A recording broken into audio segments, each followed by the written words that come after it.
Thank you, Lucy. And we'll have some opportunity to ask questions of Lucy directly, but I would like to shift over to the panel now. So I'd like to invite the other panelists to come up. So we have Jenny Pry from Southwest Sydney Local Health District. We have David Petrie from Liverpool Council. We have Mark Lane from Government Architect. And we have Ben Sabila from Transport. So thank you all for joining us. And maybe to start off with each of the panelists, to think about what you've heard from Lucy today or throughout her visit here, and what you could apply in your work, or how you think we could apply this in New South Wales to our current environment. Jenny, do you want to start? Yeah. Well, just a little bit about my role, because it might put it in context. I'm the manager of a newish program out of Southwest Sydney Local Health District called Healthy Places, and this is an exciting new investment that the Local Health District is making in healthy built environments. So we're really excited about something like Healthy Streets. Because as public healthies, we look at the model and the toolkit and we get it, we understand it. A lot of these other sort of more high-level policy documents sometimes don't speak to us as loudly, so thank you, it's great.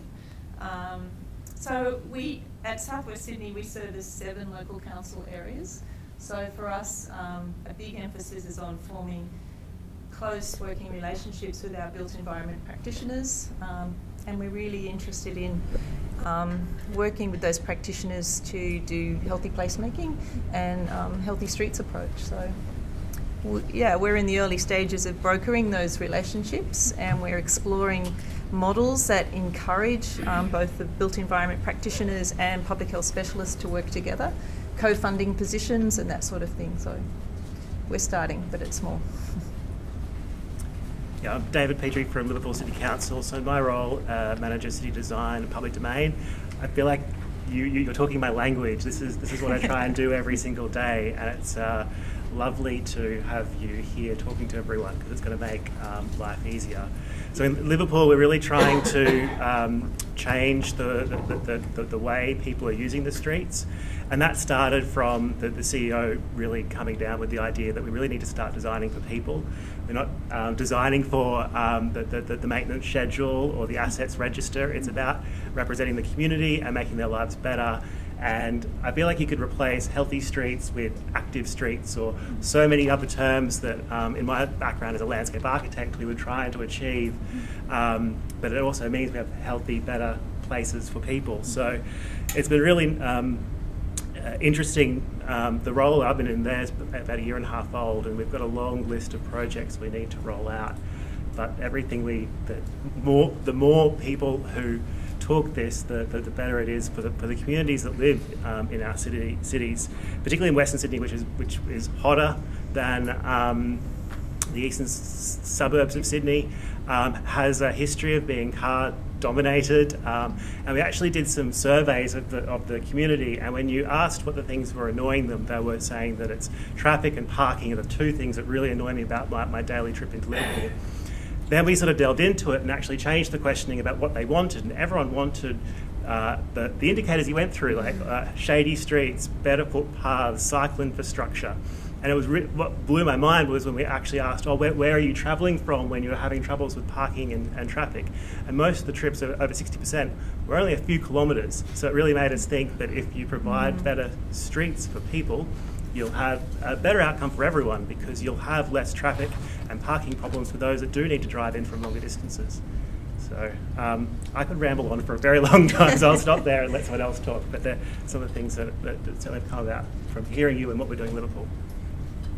I think there's probably 2 answers for me from this. So at a state government level, we're talking about moving to shared outcomes that are cross-cutting and that can be delivered by all agencies together. And exactly what those outcomes are is probably a work in progress. And that could be a number of things. You talked about, obviously, public health, but also mode shift as one of those outcomes that was a catalysing force for using healthy streets. So I think this gives a bit of guidance about what kind of shared outcomes might be the levers which would engineer change. I think in detail, being able to articulate what those outcomes look like at a project level is absolutely crucial as well. And so having something like the 10 indicators, which are very easy to understand, but at the same time very specific, and therefore can't be sort of wriggled out of by an ambit term like health or sustainability or whatever term we wheel out, is quite helpful. And I think for me, there's a bit of a complementarity as well, because we've been quite focused on process in terms of the work that we've been doing on movement and place. And this is very outcomes focused, and you need to have both, I think. And so there's a nice synergy there where we need to move from good processes to good outcomes and work together. And as you said, there are probably land use and transport planning have been around for a long time in different veins. And it's recognising the commonalities rather than the differences, and looking at what common things we're trying to achieve, and potentially also looking at where we failed in the past for different reasons, and perhaps there's good reason why something that is so specific and requires engineers to fill out a spreadsheet, for example, might actually be the catalytic change required. Yeah, so it's a similar thing for me. So at Transport for New South Wales, I work in transport planning and the regional strategy or the kind of strategic part of that. So we've gotten really good at writing some nice glossy outcomes for people, and we've had a few iterations of that. I think this morning Lucy was talking about this is the third kind of strategy that Transport for London's put out. Well, we have our second statewide strategy that this government's put out. But this time around, Transport for New South Wales has decided to use that as the reason to change the organisation, to move from a kind of modally based structure to more of a place-based structure. But with everybody in this room, and I work a lot with the regional councils who might be dialed in or on video. Place happens at a local level. It happens at councils. So how do we systematise, as Lucy has done it at Transport for London, how do we systematise the outcomes that we want to achieve for placemaking, and we're working a lot closer than we ever have been across state and local government there. But how does that actually apply on the street? And we have these things in New South Wales called local traffic committees, and I'm sure everybody in this room and dialed in on the phone has had an experience where a great street outcome has been stymied by the local traffic committee whose job it is to look at the guidance and does this comply with the Austroad standards? Does this comply with the RMS standards? So systematising all of this in a way that Lucy's done to make that the agenda of everybody who makes the decisions all the way from strategy to delivery. Thanks. Are there any questions from the audience? Yeah. Kevin Campbell, what would it take to get the last step, well, the scorecard affecting the executive pay with the Premier's priorities established in New South Wales? Mark, do you want to?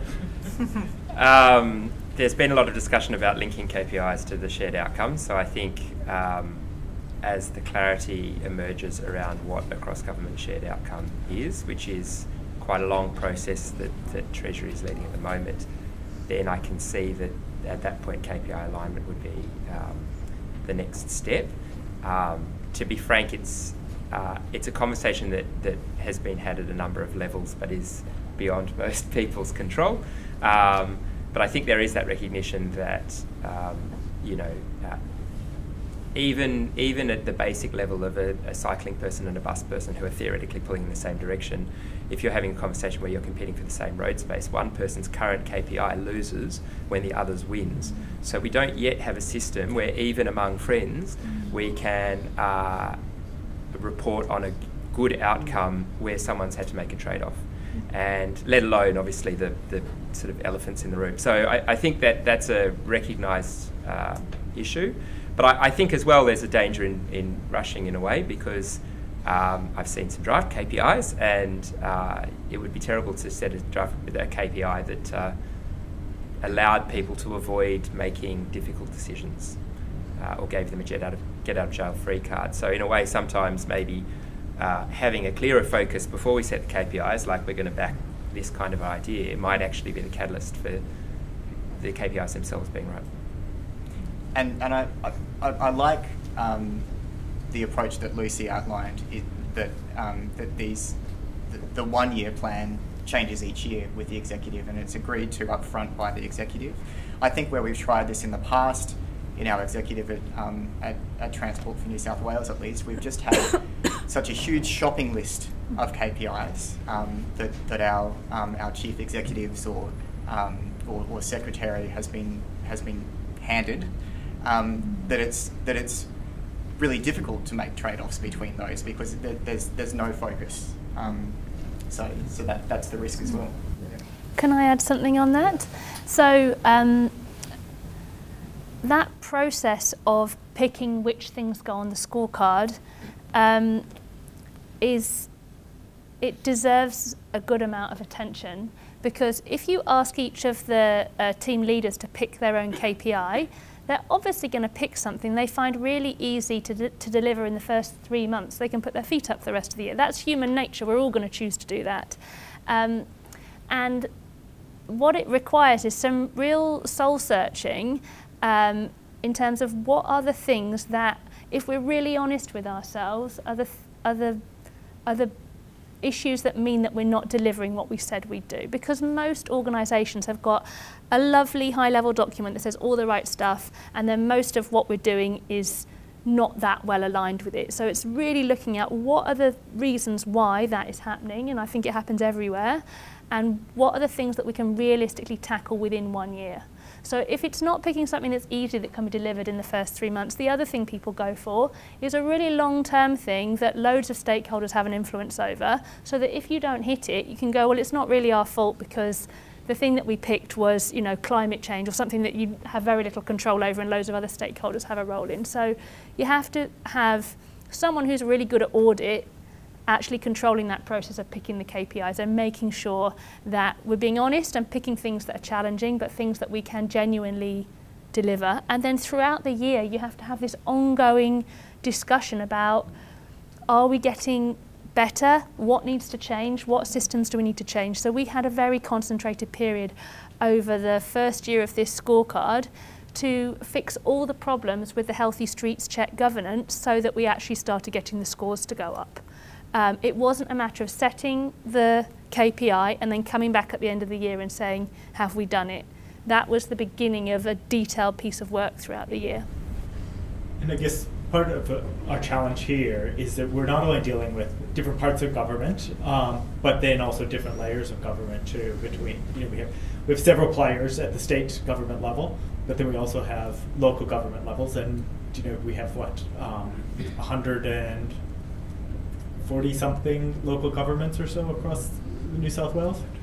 So, am I on track there? Or? Yeah, I think it's ever so slightly lower, but I think it makes an interesting point as well, because I guess I understood, Fiona, your question to implicitly ask about state KPIs, but what I thought was quite interesting about your 25, 5 and 1 year slices is, in a way, we can also understand that at a local level. So if you think about the rolling cycles of the community strategic plan down to the delivery plan, and perhaps thinking about the LSPS as that sort of statutory, it's sort of the, I don't know what the word is, the statutory planning at local government level interface, that we can start to imagine how, if a local authority was to take on Healthy Streets as their guiding principle, you could actually cascade it through documents that do have similar cycles, that could have a reporting scorecard, that could maybe test among the various agencies within a local authority, since these competitions happen at every level of government, and maybe start to feed into the conversation lessons learnt from a local application, so that the conversation doesn't start from scratch. So I think there's an opportunity here actually to pilot it at a local level, Obviously, it doesn't crack the egg entirely, but like you said, if it's about every street, then by necessity it's about local streets, and it's also about some of those really basic things like point closures and filtered permeability, etc. One other thing from a local government perspective, though, with that, it's at the moment we're reviewing Western Sydney's guidelines for streets, and one of the things that we're kind of recognising as a point of conflict from what we're trying to achieve is the like Ausroads and the engineering standards that have prioritised protecting motorists from injury or making sure that the roads are safe for travelling at 70 k's an hour and not allowing street tree plantings and other amenity items that people want.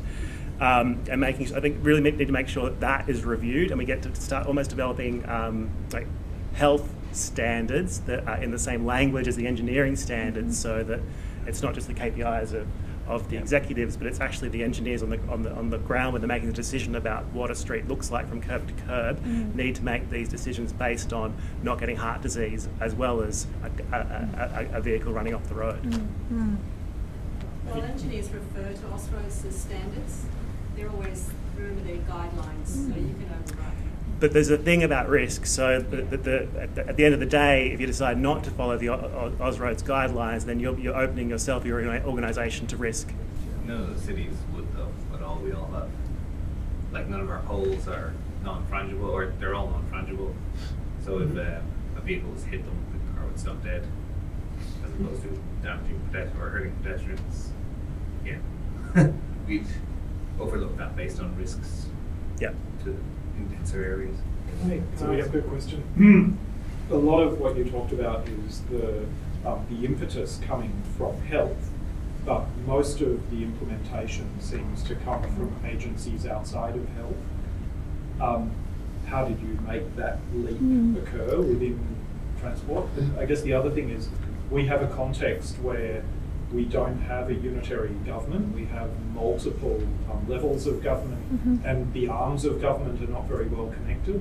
How do you get the connections happening between government and across levels? So for the first part, it was definitely not that the health sector led Healthy Streets. So I developed Healthy Streets just as one person, and I built the impetus by taking it round organisations who had a stake in street environments that weren't health sector organisations.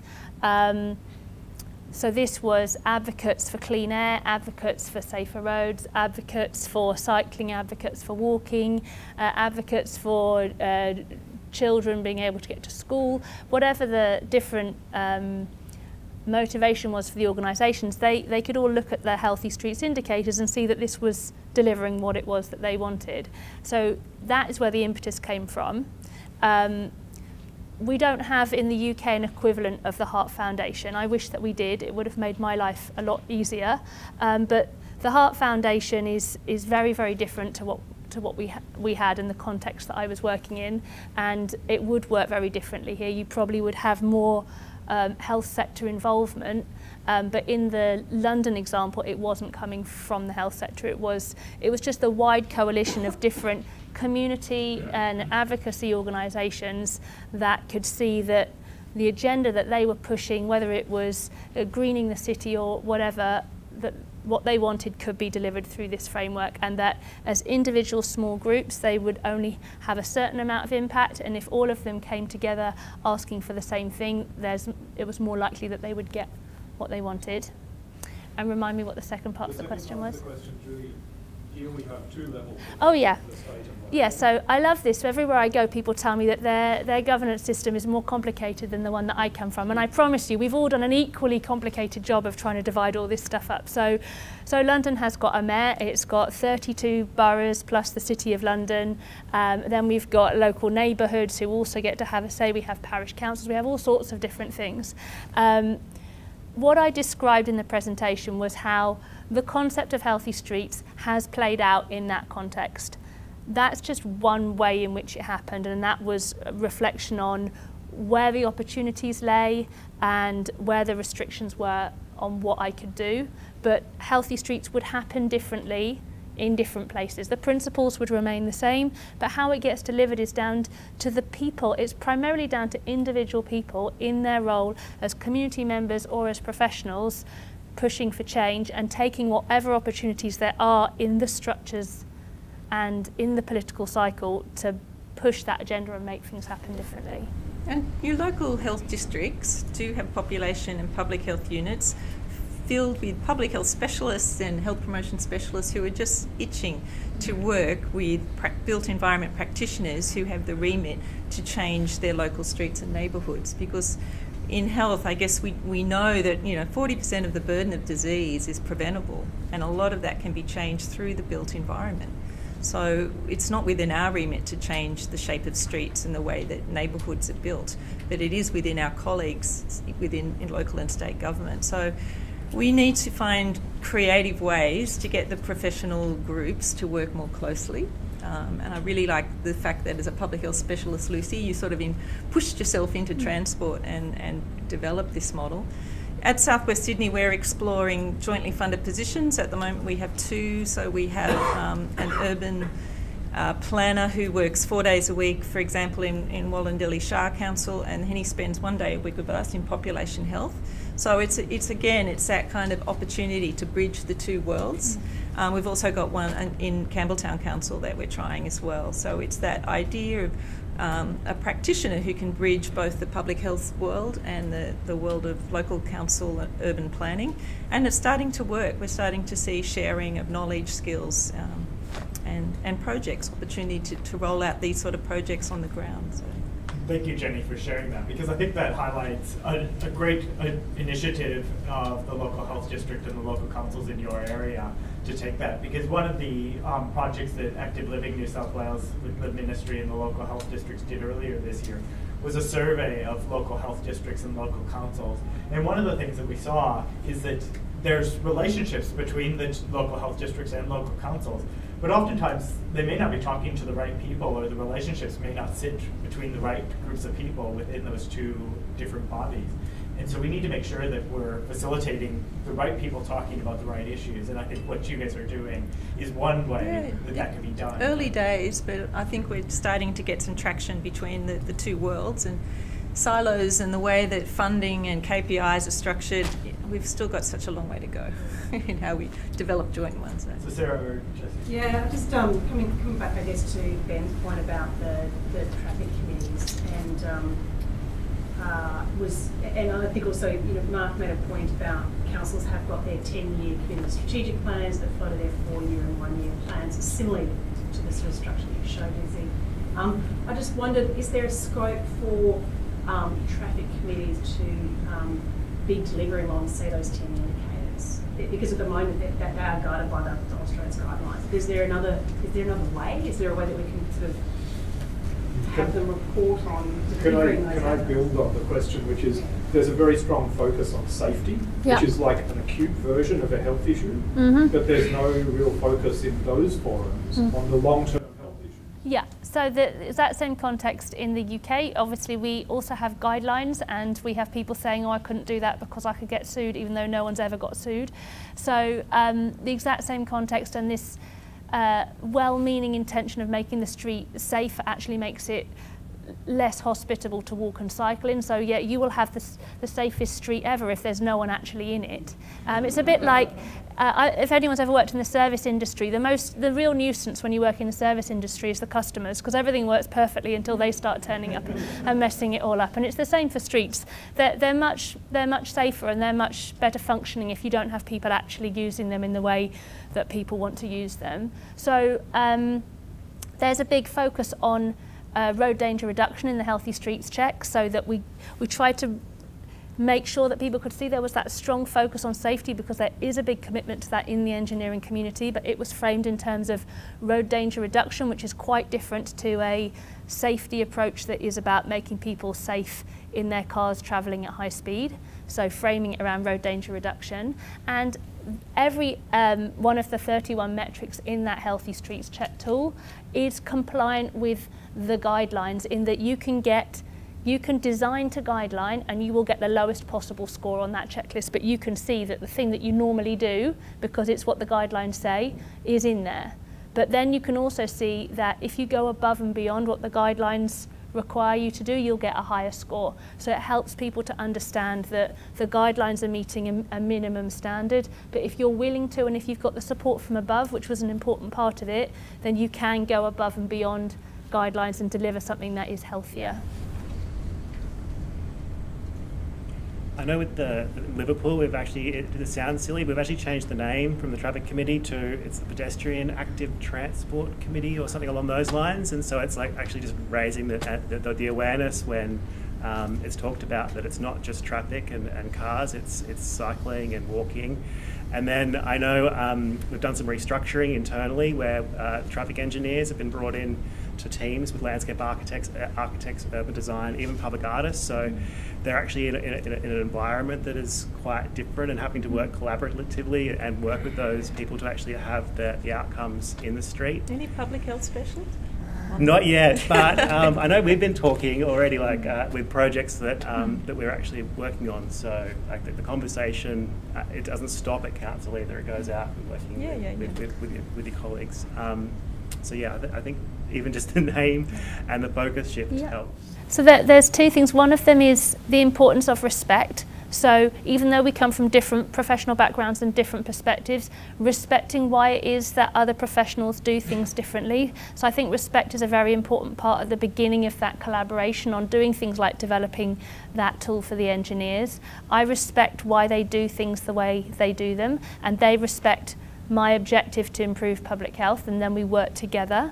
And it's not an easy process to go through to come up with the metrics that go in the tool, but respect is an important part of it. And another important part is making sure that the people at the very top who are sitting on these committees also understand what's going on, because in my experience what I've found is that when someone says they're running training, everyone sends the most junior people in the team along. They're like, oh, I'm far too busy, I'm a very important senior person, but you know, we'll get all the interns to go to the training sessions, which is great because you know they're going to be the future leaders.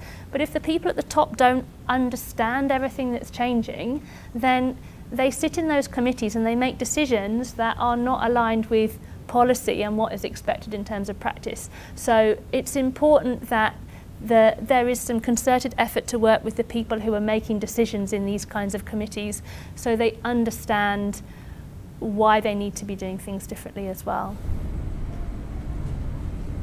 Are there any other questions? Yeah, I've got one. People have touched on the movement in place framework. Interested to know the link between the two, because New South Wales government and obviously local governments in similar starting to look at that and trying to test it out. Yeah. How do you see this framework sitting with the link, the movement in place? Yeah, so movement in place was also one of the things that was happening just before, when I was working with Mark in London, before Healthy Streets got really picked up by the Mayor as the framework. So Healthy Streets is a bit broader because it's looking at spatial planning, it's looking at all of those wider policies, behaviour change, policing, but thinking about what is the function of this particular street in this location and what do we want it to be achieving is obviously part of it. And I particularly chose a couple of examples with that check tool to show that we use the same tool on streets that have got different functions in terms of movement and place. What we say is we don't have the same expectations of all streets in terms of how they're going to deliver healthy streets, both what kind of way in which they will try to improve the indicators, but also how high they get in their score.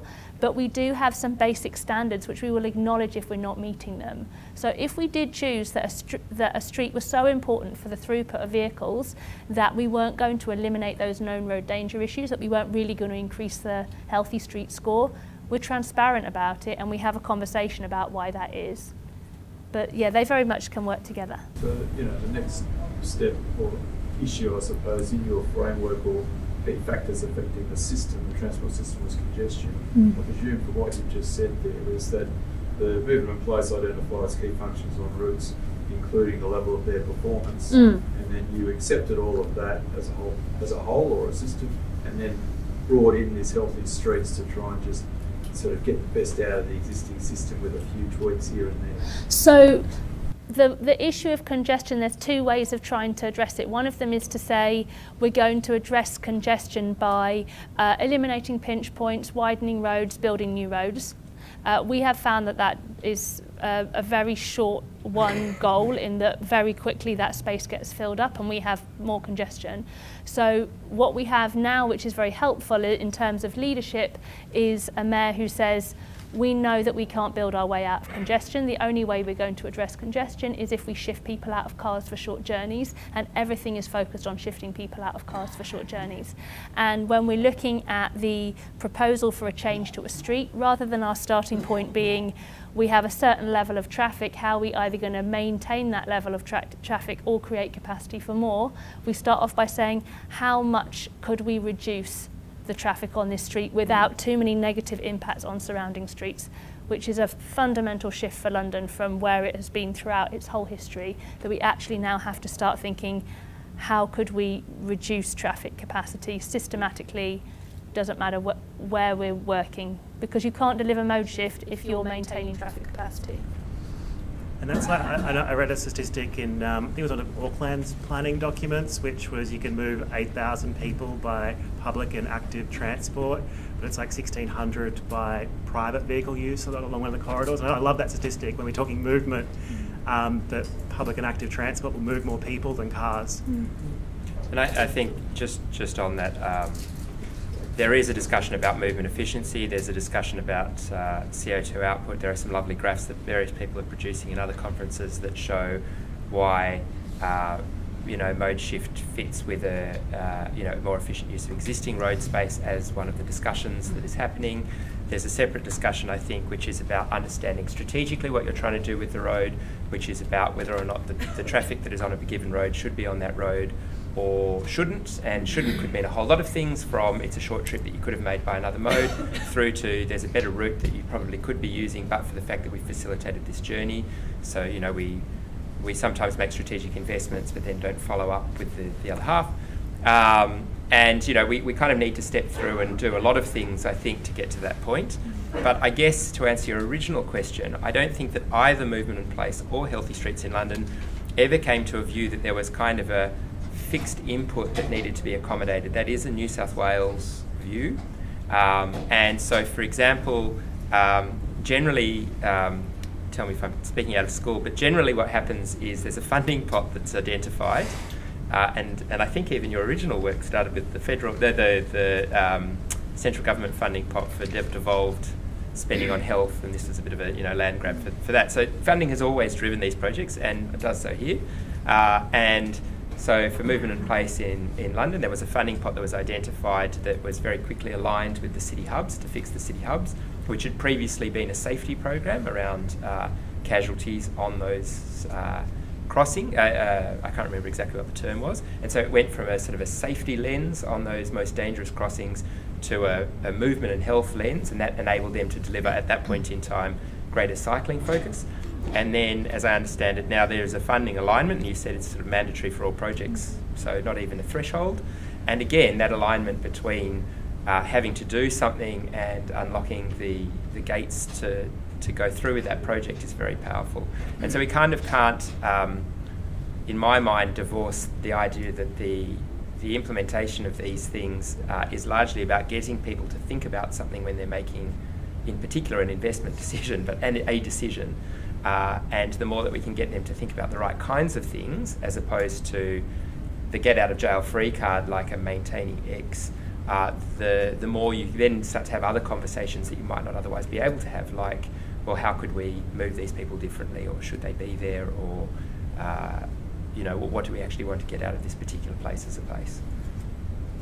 And if I could talk a little bit about regional, outside of this metropolitan area, we found that the Movement in Place framework has worked really well to have a common language across state and local government, but also within the councils that we're working with, across their urban designers and transport engineers and transport planning. So getting some common language and a common framework to start that discussion. and really talk about the functions is where it's had the most benefit. Not so much in the measurement as has been the focus in Sydney, but that's just the start. And the other thing is the slight difference in focus regionally. It's not so much about congestion as it is in Sydney, but it is about access, and it's about enabling the businesses to function, and enabling the city to function in the way that the community wants it to. So regional cities that I've worked with have been very clear on their vision for the future, and they see the movement in place framework and road space allocation as a clear component of achieving that vision. Thank you all. I think that wraps up our time for questions, but I'd like to thank our panelists, Ben, Mark, David, and Jenny, and particularly a big thank you to Lucy. Lucy's been very generous with her time over the last few days. We nearly are done with the Heart Foundation in New South Wales oriented planned activities. She just has 2 more engagements tonight, and then she's off to Western Sydney tomorrow. I think Jenny's coordinated some activities with her, and then she's off to Perth too to do a bit more out on the western part of the country. When you said, where's the next street? The next street is tomorrow in Queen Street, Campbelltown. I'd also like to thank Jessie McNichol from the City of Sydney for helping to organize this session. So thank you very much, Jessie, for helping set up the room and doing all the coordination and helping to find our guests downstairs, and including myself, and helping us find our way up to the room. And I'd also like to thank my team from the Heart Foundation, Michelle Marshall, Alice Stapleton, and Laura Oakley, who's not here today, but for helping to coordinate Lucy's visit and making this whole week a success. I think we're in a really great place here in New South Wales with some of the Premier's priorities, some of the great resources that are coming out. There's a lot of really goodwill in this space, and I think it really is an opportunity and a critical time to turn that into action and implementation. So I think we have a great opportunity. We also have, that means that we have a lot of work to do too, but I think that's exciting, and hopefully in the next time Lucy's back, she'll see some improvements or some of the benefits that are coming from that. So thank you all.